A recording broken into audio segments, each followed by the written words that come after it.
வணக்கம் அன்பர்களே.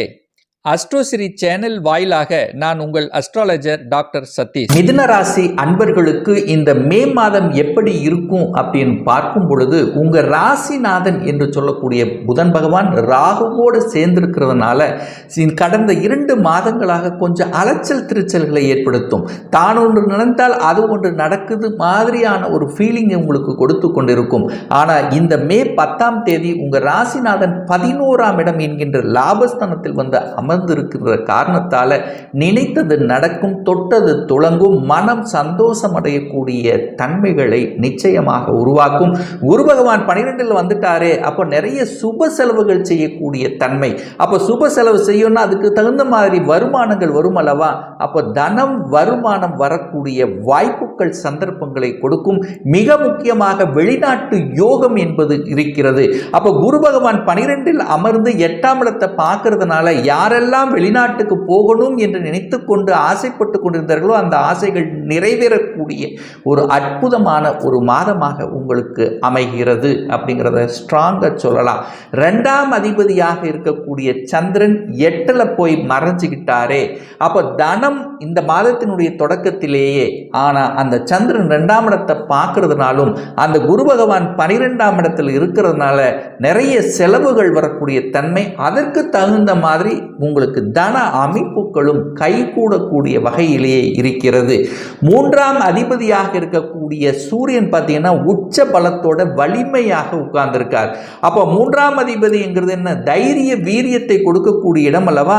ஸோ அந்த அதிபதி உச்ச பலத்தோடு இருக்கிறதுனால நல்ல தைரியத்துடனும் தெம்போடும் வேலை பார்க்கக்கூடிய தன்மை, பிரயாணத்தின் மூலமாக அனுகூலங்கள், ரியல் எஸ்டேட் சார்ந்த துறையில் இருப்பவர்களுக்கு அனுகூலம், ஆதாயம் தரக்கூடிய தன்மை, கலைத்துறையில் இருக்கக்கூடிய இந்த மிதுனராசி என்பவர்களுக்கு புதிய ஒப்பந்தங்கள் கிடைக்கக்கூடிய தன்மை, அதே சமயத்தில் ஊடகத்துறையில் இருப்பவர்களுக்கு பார்த்தீங்கன்னா உங்களுக்கு இந்த மாதம் புகழ் பெறக்கூடிய வாய்ப்புகளையும் சந்தர்ப்பங்களையும் நிச்சயமாக உருவாக்கும்.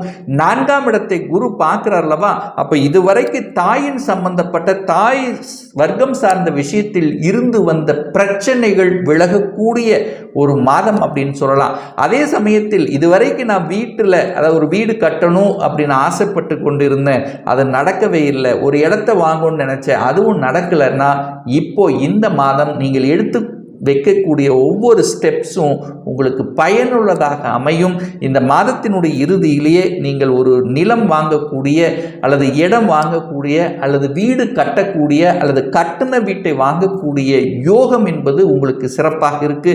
ஏன் இதை ஸ்ட்ராங்கா சொல்றேன் அப்படின்னா, அந்த 4ஆம் அதிபதியாக இருக்கக்கூடிய புதன் பகவான் 11ஆம் இடமான லாபஸ்தானத்தில் போய் அமைகின்ற தன்மையிலும், வீட்டுக்கு காரகன் என்று சொல்லக்கூடிய சுக்கிர பகவான் ஆட்சி பலம் பெற்று வலிமையாக இருக்கின்ற காரணத்தால் நிச்சயமாக உங்களுக்கு இந்த வீடு, வண்டி, வாகனம் வாங்கக்கூடிய யோகங்கள் சிறப்பாக இருக்கு அப்படிங்கிறத ஸ்ட்ராங்கா சொல்லலாம். அதே சமயத்தில் 5ஆம் அதிபதியாக இருக்கக்கூடிய சுக்கிரனும் ஆட்சி பலம் பெற்று வலிமையாக இருக்கிறதுனால குழந்தைகள் சார்ந்த விஷயங்கள் அனுகூல வாய்ப்புகள், குழந்தைகள் இருந்து வந்த பிரச்சனைகள் அல்லது சின்ன சின்ன கருத்து வேறுபாடுகள் எல்லாம் விலகக்கூடிய தன்மை, குழந்தைகள் நன்றாக படிக்கக்கூடிய தன்மை, பெரியோர்களினுடைய ஆசீர்வாதங்கள் கிடைக்கக்கூடிய தன்மை, பெரியோர்கள் குருமார்களுடைய ஆசீர்வாதம், தான் எந்த கோர்ஸ் படிக்கணும் என்று ஆசைப்பட்டு கொண்டிருக்கிறார்களோ அந்த ஆசைகள் நிறைவேறக்கூடிய வாய்ப்புகளும் சந்தர்ப்பங்களும் உங்களுக்கு சிறப்பாக இருக்கிறது.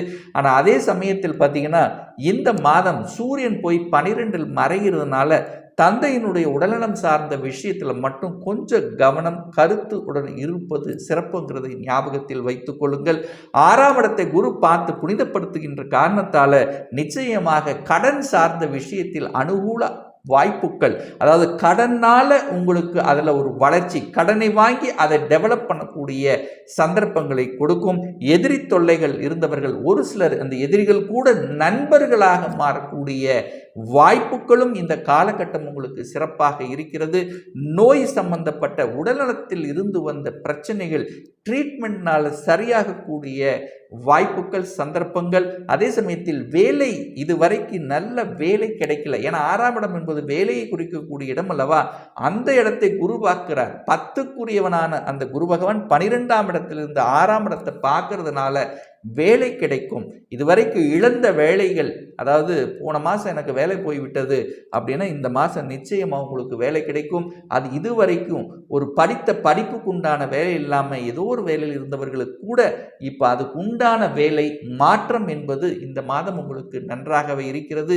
திருமணம் சார்ந்த சுப காரியங்கள் நடக்கக்கூடிய சந்தர்ப்பங்களையும் ஒரு சிலருக்கு ஏற்படுத்தும். என குரு பலன் இல்லையே, அப்போ திருமணம் நடக்காதா அப்படிங்கிறது கிடையாது. குரு 12 இருந்தாலும் ஆனால் நிச்சயமாக சுக்கிரன் இந்த மாதம் பார்த்தீங்கன்னா கலத்திர காரகனான சுக்கிரன் ஆட்சி பலத்தோடு இருக்கின்ற காரணத்தாலும் ஒரு நல்ல தசாபுத்தி உங்களுக்கு நடக்குமேயானால் திருமணம் சார்ந்த சுப காரியங்கள் இனிதே நடக்கக்கூடிய தன்மை. கடந்த 2.5 வருடங்களாக தொழில் சார்ந்த விஷயத்தில் சில பாதிப்புகளை கொடுத்து கொண்டிருந்ததல்லவா, இப்போ அந்த பாதிப்பில் இருந்தெல்லாம் முழுமையாக விடுபடக்கூடிய ஒரு நல்ல காலம் வந்துவிட்டது. கடந்த காலத்தில் எத்தனை அதாவது உங்களுக்கு நிறைய அனுபவங்களை கொடுத்திருக்கும் அல்லவா, அந்த 2.5 வருடங்கள் கொடுத்த அனுபவங்களின் வாயிலாக தொழிலில் மேம்பாடு செய்யக்கூடிய ஒரு நல்ல ஸ்ட்ராட்டஜி பிளான் வகுத்து திறம்பட செய்யக்கூடிய வாய்ப்புகளும் சந்தர்ப்பங்களும் இந்த காலகட்டம் உங்களுக்கு சிறப்பாக இருக்கு. 9க்குரியவன் 9ஆம் இடத்திலேயே வலிமை பெற்றிருக்கிறதுனால ஒரு நல்ல பாக்கியம் கிடைக்கக்கூடிய வாய்ப்புகளின் சந்தர்ப்பங்களை ஏற்படுத்தும். வெளிநாட்டு சம்பந்தப்பட்ட விஷயங்கள், அந்நிய வாலிபங்கள், ஏற்றுமதி இறக்குமதி சம்பந்தப்பட்ட துறை, வெளிநாட்டு தொடர்புகள், இது எல்லாத்தையும் உங்களுக்கு ஏற்படுத்தக்கூடிய வகையிலே இந்த மாதம் இருக்கிறது. கூட்டு தொழில் இருந்து வந்த சின்ன கசப்புணர்வுகள் எல்லாம் விலகக்கூடிய வாய்ப்புகள் இருக்கிறது. 10ஆம் இடத்தில் ராகு, புதன், செவ்வாய் இந்த 3 கிரகங்கள் இணைவு பெற்றிருக்கிறதுனால ஒரு நல்ல மாற்றத்தை நோக்கி செல்லக்கூடிய அமைப்பு. ஒரு சிலருக்கு புதிய தொழிலை செய்யக்கூடிய உந்துதல். என 10க்குரியவன் தனக்கு 3ஆம் இடமான அதாவது வளர்ச்சி ஸ்தானத்தில் இருக்கிறதுனால இன்னொரு தொழிலை அபிவிருத்தி செய்யக்கூடிய வாய்ப்புகள். ஒரு சிலர் கணவன் மனைவி 2 பேரும் சேர்ந்து ஒரு தொழிலை ஆரம்பிக்கலாம் என்கின்ற உந்துதல், என்ன ஓட்டங்களை கொடுக்கக்கூடிய ஒரு மாதமாக உங்களுக்கு அமைகிறது. 11ஆம் இடத்துல புதன் இருக்கிறதுனால, லாபஸ்தானத்தில் புதன் இருக்கிறதுனால வியாபாரம் சம்பந்தப்பட்ட துறையில் இருக்கின்றவர்களுக்கு சரி, சொல்லிக் கொடுத்தல், போதனைகள் செய்வது, இந்த மாதிரி தன்னுடைய பேச்சின் மூலமாக செய்யக்கூடிய அத்தனை விதமான தொழில்கள், கன்சல்டன்சியாக இருக்கலாம், அல்லது நீங்கள் பேசக்கூடிய அதாவது புத்தி அறிவு வச்சு செய்யக்கூடிய தொழில்கள், மார்க்கெட்டிங் ஜாப், இந்த மாதிரி துறையில் இருக்கவங்களுக்கு கூடுதல் வளர்ச்சியை தரக்கூடிய தன்மை. இரும்பு சம்பந்தப்பட்ட துறையில் இருக்கின்றவர்கள், அதே சமயத்தில் இந்த பெட்ரோல், எண்ணெய் இந்த மாதிரியான துறையில் இருக்கின்றவர்களுக்கும் கூடுதல் வளர்ச்சியை கொடுக்கக்கூடிய ஒரு நல்ல மாதமாக இருக்கிறது. குரு 12 இருக்கிறதுனால வெளிநாட்டு யோகம், வெளிநாட்டு விசா அப்ளை பண்ணி காத்து கொண்டிருந்தவர்களுக்கு வெளிநாட்டு விசா கிடைக்கக்கூடிய தன்மை. ஏற்கனவே நான் வெளிநாட்டில் இருக்கிறேன், நான் அங்கேயே குடியுரிமை கிடைக்கணும் அப்படின்னு இருக்கின்றவர்களுக்கு குடியுரிமை கிடைக்கக்கூடிய வாய்ப்புகள், அதற்கான அனுகூலங்கள் இந்த மாதம் உங்களுக்கு தென்படுகிறது அப்படிங்கிறத ஸ்ட்ராங்காக சொல்லலாம். கலைத்துறையில் இருக்கின்றவர்களுக்கும், அரசியல் சம்பந்தப்பட்ட துறையில், அதிகாரம் சம்பந்தப்பட்ட துறையில் இருப்பவர்களுக்கு கூடுதல் பொறுப்புகள் கிடைக்கக்கூடிய தன்மைகள் இந்த மாதம் உங்களுக்கு சிறப்பாக இருக்கு. ஒரு சிலருக்கு ஆன்மீகம் சம்பந்தப்பட்ட துறை, ஆன்மீக நாட்டங்கள் ஏற்படுத்தும். அதை உங்களை இஷ்ட தெய்வங்களுக்கு சென்று வழிபடக்கூடிய வாய்ப்புகள், சந்தர்ப்பங்கள் இந்த மாதம் உங்களுக்கு சிறப்பாக இருக்கிறது. ஒரு நல்ல தெய்வ வழிபாடு அப்படின்னு எடுத்துக்கொண்டால் இந்த மாதம் உங்க பாக்கியாதிபதியான சனி பகவான் 9ஆம் இடத்துல இருக்கிறதுனால ஒரு நல்ல பாக்கியம் உங்களுக்கு கிடைக்கணும். அப்படின்னா ஒவ்வொரு சனிக்கிழமை என்று ஆஞ்சநேய பகவானை வழிபடும் போது நல்ல தைரியம், தெம்புடன் செயல்பட்டு வெற்றி பெறக்கூடிய ஒரு நல்ல மாதமாக நிச்சயமாக உங்களுக்கு அமையும்.